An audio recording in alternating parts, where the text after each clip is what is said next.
We all think we know what pride is, right? But what if we've got it wrong? What if it's not just some character flaw, but something deeper? Something that actually leaves us spiritually exposed? That's what we're digging into today. We're going to look at pride from an angle that might just flip your whole understanding of it. So let's get into it. So here's the big question we're wrestling with. What if the real problem with pride isn't just, being arrogant? What if it's that pride creates a kind of internal environment, an atmosphere of darkness? Sounds intense, right? Well, let's unpack how that could even be possible. All right, Section 1. To really get this, we've got to go right to the source. And it starts with a pretty surprising, almost cryptic statement from Jesus about what darkness actually is. Okay, take a look at this. If therefore the light that is in thee be darkness, how great is that darkness? I mean, that sounds like a riddle, doesn't it? How can light be darkness? It feels like a contradiction. But the clue, the key to unlocking this whole thing, is apparently in the word that comes right before this. And that key is a Greek word, haplous. See, Jesus was talking about having a single eye. And that word haplous, it means way more than just one. It means undivided, whole. Your focus is totally loyal, and it's generous, pointing outward. So you've basically got these two paths, these two ways of seeing. On one side, you have the single eye, that outward, generous focus we just talked about. The result? Your whole being is filled with light. But on the other side, you have what's called the evil eye. And, that doesn't mean you're casting spells or something. It just means your allegiance is divided. Your focus gets bent inward. It becomes all about you. And the result of that is a body full of darkness. And this is the absolute crucial point. This is a game changer. Darkness in this sense isn't about being ignorant or not having enough information. No, it's a condition where your perception, the very light you see with, is warped inward because of pride. The self becomes the sun that everything else revolves around. Okay, Section 2. So, if pride creates this internal state of darkness, what happens on the outside?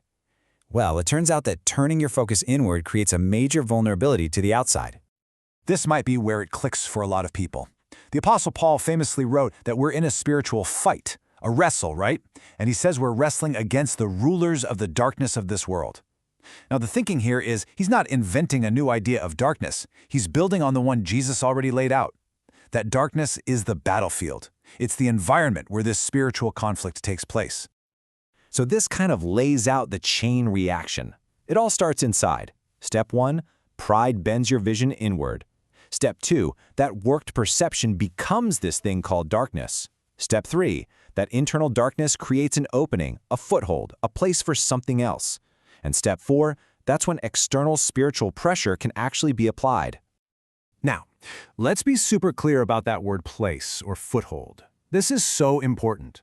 The source is adamant that this isn't about being possessed or, losing your salvation. Not at all. It's about giving away leverage. It's about granting operational access. Think of it like this. You're not giving away the deed to your house, but you are giving a hostile influence a key to the front door and a seat at your dinner table. And really, it all boils down to this. It's a pretty simple takeaway when you think about it. If pride is the thing that props open that door, allowing for all this external pressure and influence, well then humility is what slams that door shut. All right, Section 3. This brings us to a really fascinating real-world example. Let's look at how all this stuff played out in the life of someone you've definitely heard of, the Apostle Paul. You have to remember who Paul was before his big conversion. I mean, this guy was the definition of elite. He was a brilliant intellectual, a Pharisee of Pharisees, sitting at the absolute top of the social and religious ladder. His entire identity was built on his status and his knowledge, the exact things that can fuel some serious pride. And he knew it. This was a battle he fought his entire life. And you can just feel that struggle in this quote. It's so raw. He talks about this thorn in the flesh, a constant torment that he says was a messenger of Satan. But look at the reason he gives for it. Why was it there? To keep me from becoming conceited, to keep him from being proud. And this is a really important way to look at it.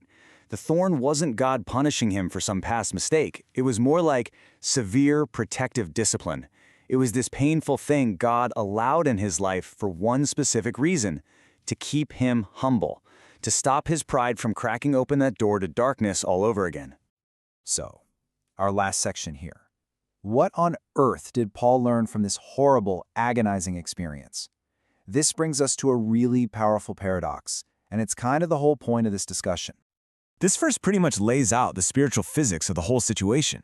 God resists the proud but gives grace to the humble. It's like a law of nature. There's this divine pushback against pride and a divine enabling, grace, that flows toward humility. Paul lived right on that knife's edge. He felt the pull of his own pride, and he felt a constant, painful thing that forced him toward humility. And after all that, this is the mind-blowing conclusion he comes to. After begging God to take away this thorn, he learns to see it differently. He realizes his weakness isn't a bug, it's a feature. It was the very thing that forced him to rely on a power that wasn't his own. When I am weak, then I am strong. Just wow. And that leaves us right here, with this final, powerful idea. Humility, in this light, isn't about thinking you're worthless. It's not about being a doormat. It's not weakness. It's the opposite. It's the foundation for seeing things clearly. It's the posture that keeps your eye single, your focus pointing out instead of in, and your whole life filled with light. In the end, it's not weakness, it's your protection.